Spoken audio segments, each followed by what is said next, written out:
So let's firstly have a look at Dunkirk, the film from Christopher Nolan, right? Just released few weeks ago here in Germany, but it's been out for a few months in the normal world. So no, I think it was pretty close. It was all in July. Was it? Yes. Let's not argue over release date.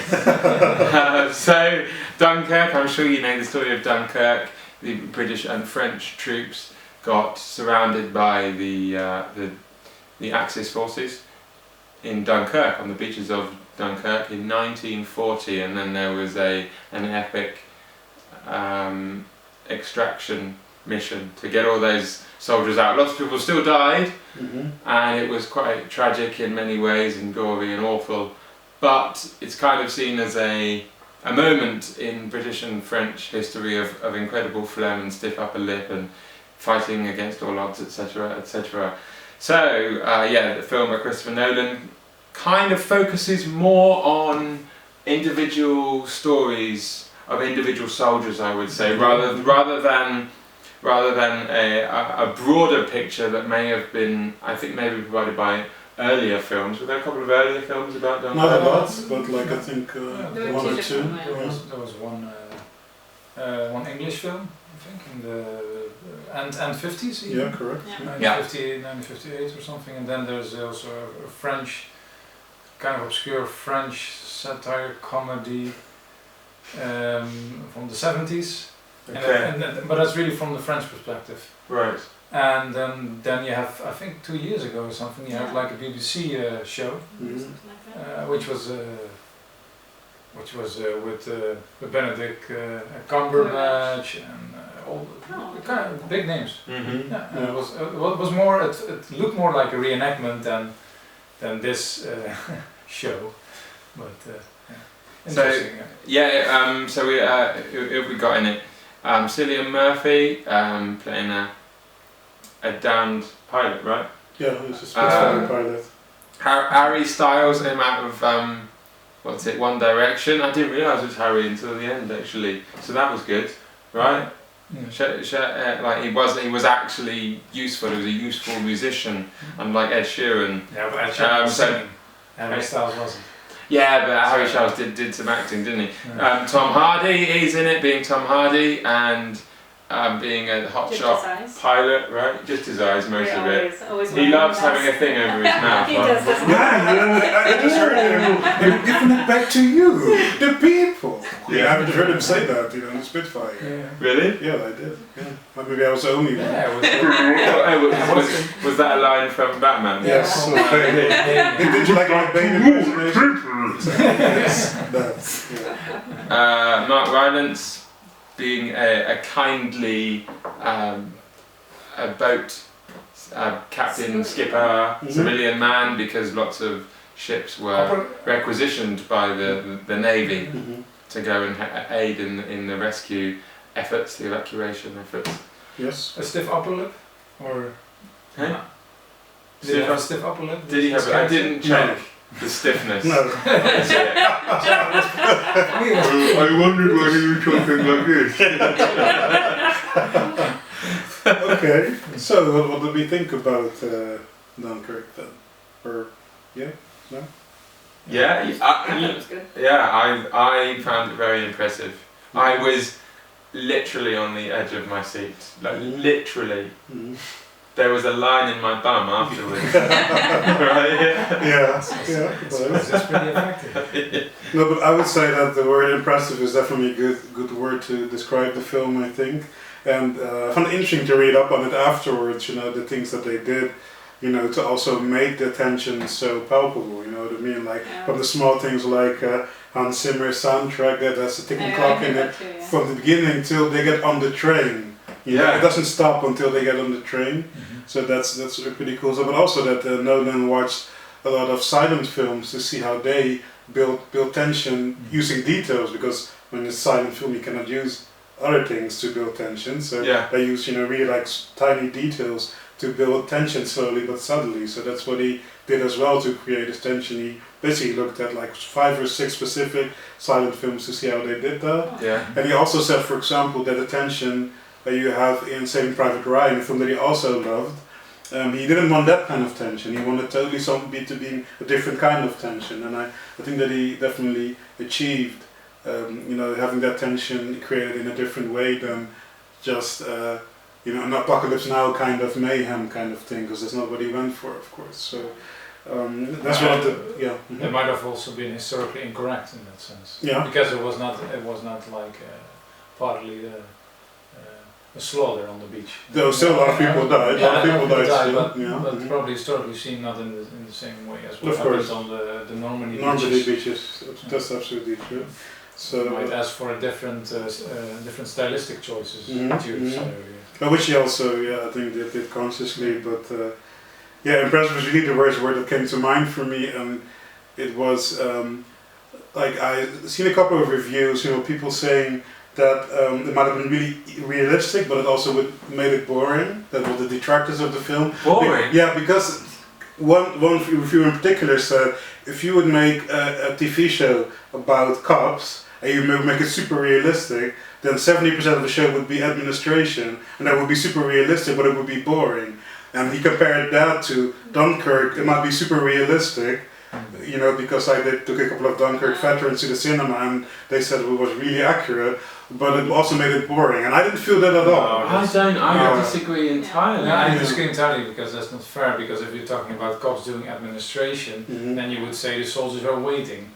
The soldiers are waiting for rescue, and you would film them while they're waiting. Yeah, exactly. There wasn't at the bottom of the waiting. You did get that feeling of the bottom a tiny bit, but most of the time it's just this tension is being ratcheted out. I thought the whole time, I didn't know how it could be boring. I think the only way that it could be boring is that there's not a lot of in-depth personal character.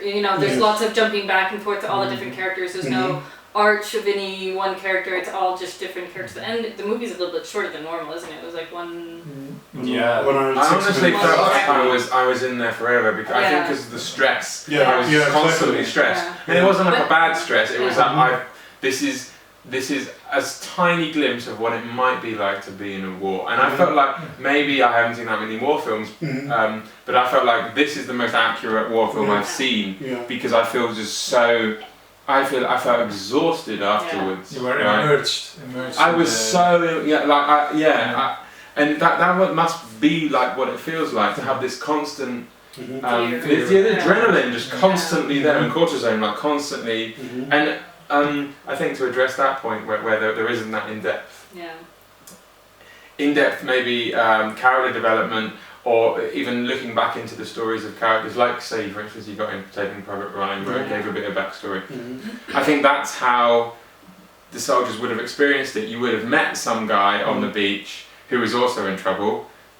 You don't have time to learn about his life story, right? I think it's more realistic. Right, so it's kind of more realistic in that sense. I think also, if you compare it to Saving Private Ryan, they are doing a campaign, so they were not waiting there. I think the evacuation of Dunkirk was about 10 days, so that was already very short. Everybody was trying to survive, so you're probably not talking about your personal details or whatever. But I mean, the campaign which was portrayed in Saving Private Ryan, we keep comparing it to this movie, which is interesting.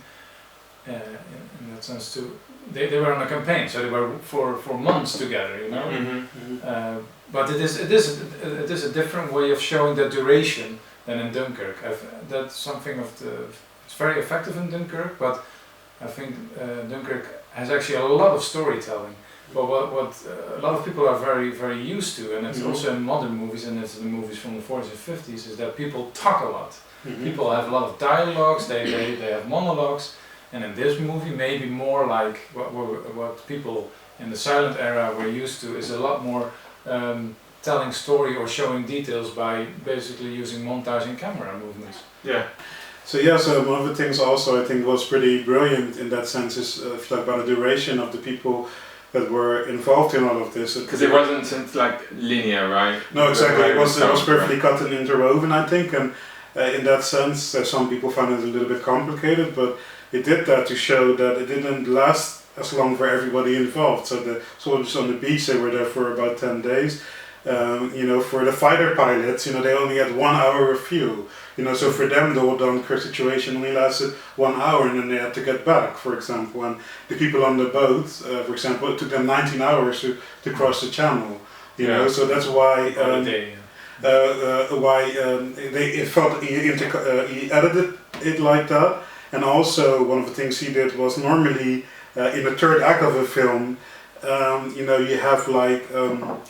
If you look at the character arcs, then it comes to sort of like a climax. And what he did was from the beginning, he had that kind of development and tension for each character that normally only have in the third act. Every character had a tension from the beginning of the film to the end of the film. Yeah. And that's also why I think everybody's so exhausted, because normally what you see, that amount of tension, you only get it in the film in the final act.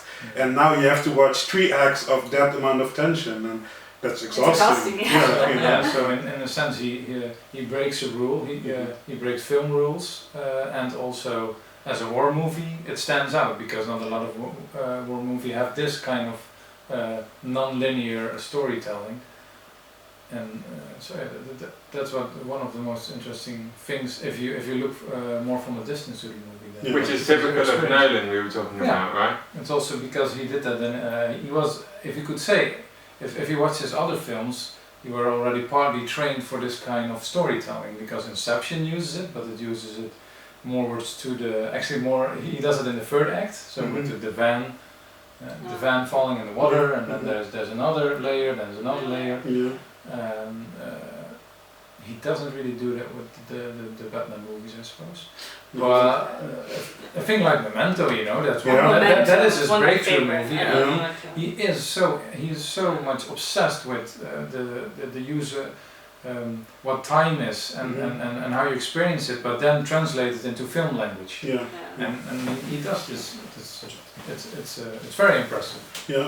There were some details that people, I know some people were a bit dissatisfied with. For instance, apparently a Spitfire would only have 12 seconds of firepower. Oh, okay, I didn't read that. Yeah, they have very, very little. So you could fire like shh, that's all you could do at one time. Okay. Because you had 12 seconds of that. Wow. Okay. Right. So then you have to go back to the base? And then you're done with your ammunition. Because the ammunition is going to be really heavy, right? And Spitfires have to be maneuverable, so they can't carry that much. I felt there was a little bit of that. I thought when is he going to run out of bullets? That's one question that did pop in my mind. And then apparently, I think he was hit a couple of times by one of the turrets. On a bomber, and I think if you were hit by one of those, you're not your plane's just going to go down because they're big bullets. Those proper turrets and things, the Memphis Belle style ones. And also, that there was a bit at the end where Tom Hardy he manages to down another fighter pilot while gliding. No, but you laugh at it, but I read that it was actually really accurate for 2 reasons. One is that actually happened like that. Really? And 2, they said the Germans, I didn't know that, but the Germans used these, not Stuka, but what's it called? Is it something divers? Stuka. Yeah, Stuka divers. Yeah, and that noise that they make, that was an added, the siren is an added thing to terrorize soldiers, because it doesn't have to make that noise at all. But the funny thing is that they were super terrifying and everything, but especially when they were in a diving maneuver, they were super easy target. So apparently that's why a gliding plane could shoot it like that, because apparently they're really easy to shoot down. And after World War II, I think, or even already halfway through, they became less and less popular because they were terrifying, but they were just sitting ducks, they were easy targets. So I don't know why, I'm not very technical, but apparently those divers were super easy targets. And that last scene really accurately showed how easy it was to shoot those things out of the sky. So. And then he decides to land it, and I thought, just eject, Tom Hardy.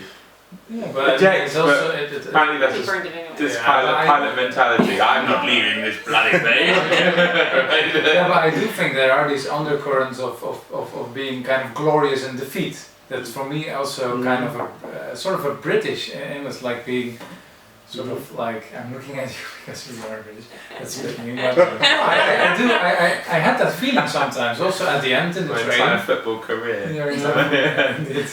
But were you like thinking of bits like after the like go UK after the film? You know what? Embarrassingly, yeah, I did feel a bit like But that's I felt sort of patriotic feelings. Yeah. You know, yeah. Well, not pride, but like I don't know. Just I think also at the end the soldiers are given some pasties, and that's from my region. I think they go to Dorset or something. I'm from Devon, but close to and they give them pasties. And they're drinking Newcastle ale on the. You turn up a little bit. Yeah, it's like, home, England, my England. And then they're playing Elgar at the end, right then. There's an Elgar score, and it was very emotional for me. I don't know how it was for you guys. But those are very conscious choices to use those things. So I think Absolutely. there is an undercurrent of kind of choosing the underdog at this moment and showing some sort of glory in defeat. And you could also say that is again, continuing the myth of which was created by. Is it Brexit cinema? That's the question. I'm not saying, but I'm not going there yet. But it's already like what Churchill did and his ministries. They kind of created out of this situation also propaganda. That was clear because they did up the English shift up a little bit. They were down on their ass. And failure, the sort of moral victory thing didn't exist in that sense. Before that happened. Yeah. I do think that Nolan he kind of buys into that. I think he could be much more critical about it, but he does it very well. But he also chooses it. He seems to choose it. Like he does this, like historical inaccuracies, like the Stukas. They have a yellow. How do you say yellow font? A yellow nose. But according to the historians, they only use that after what he said. So the audience can see the difference between the fighter planes better. Yeah. So he admits to these historical inaccuracies for his artistic vision. But I'm sorry to jump in there. But did he also consciously choose, because that's another controversy I heard that I didn't know about, is that to not show any Indian and African soldiers even though they were there? Were they? Yes. Especially in India, there were like three soldiers. Yeah, well, okay, the French were there and they were talked about, but some people said the French could have been in there more, and they could have said something about the fact that the French were keeping the Nazis at bay, or the German forces in Lille. Yeah. And if they wouldn't have, then disaster would have happened as well. That could have been mentioned, but also there were practically three, I don't know what the size was, battalions, 3 units, battalions, whatever, of Indian soldiers that were never shown. Yes. But there were also Africans and another ethnic group of soldiers there, and you don't see that at all. But then again, Kenneth Branagh stayed for the French at the end. Yeah. So that is kind of, at least you have the Shakespeare. But it disappoints me. Because I really like Nolan, but I don't understand the reasons for not showing the Indian. Why would you not? Like maybe there were not a lot of African soldiers, even though my girlfriend Juliana said that she did see some black soldiers. I didn't see them, but she did. Yeah, I think on the French side actually. I think that was on the French side, and which is kind of strange because clearly also the English, the British army was a colonial. Yeah. It was very much a colonial army. Yeah. So I don't understand why he chose not to portray that. Maybe I don't know. I'm now kind of thinking of the last episode we talked about. I have a little bit of a beguiled vibe here now. So there's like sort of, if I touch this, I need to kind of, do well again. So it is, I do agree. It's a bit strange why it would not be weird to have, people with different color. It was the historical reality. Exactly. Yeah. And the film is so historically accurate, and he makes a film that breaks certain war movie tropes. Then like in every World War II film, you never see any ethnic diversity, even though there were black soldiers in World War II. Yeah. And you never see them except for the Spike Lee film no one has seen. I haven't seen this World War II movie either. But and then I thought then let Nolan break that, trope, break the mold and put them in there, but he also doesn't do it. I don't know. It was different though for the United States Army. But I think for the English army, I see. No, but that's what I mean. Because nobody knows, because they've never seen it. But they had Native Americans in the American army. Only the Wind Talkers film, I haven't seen that one either. apparently shows them there are black soldiers in the American army during World War II, but you never see that. It's disappointing. It also makes me. There was this the movie Atonement. Do you guys know the movie? Yeah, of course. Now there is this 8-minute long tracking shot which portrays Dunkirk.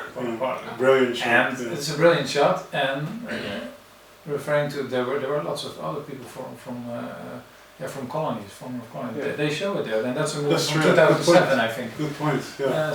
That is kind of if you want to go into the identity politics, it is kind of a miss, I would say. Yeah, disappointing because I really love Nolan, and his brother even more so. I think he's also really brilliant, but that's one minor blemish for me personally on one of the best war films I've ever seen. Yeah. Okay, so any final thoughts, guys, on Dunkirk? Well, for me, like I said, one of the best war movies I've ever seen. Harry Styles didn't bother me at all. I definitely want to see it again. I mean, I've learned a lot as well because I didn't know much about Dunkirk. And great, definitely. Right. Yeah, for me it was one of the most immersive film experiences from the latest 10 years. And it's something. It's not a normal war movie, which war movies it's a genre on itself. I am a little bit afraid, like how will it fare after being out of the cinema when it's going to smaller screens. But I will check that out because I will see it a third time. Definitely very good. I definitely want to see it again, and very intense, very very intense when you're watching the whole thing, and then like they've said, it's one of the best war movies. I don't like war movies in general, but this was really good and intense. Okay, so positive reaction all round.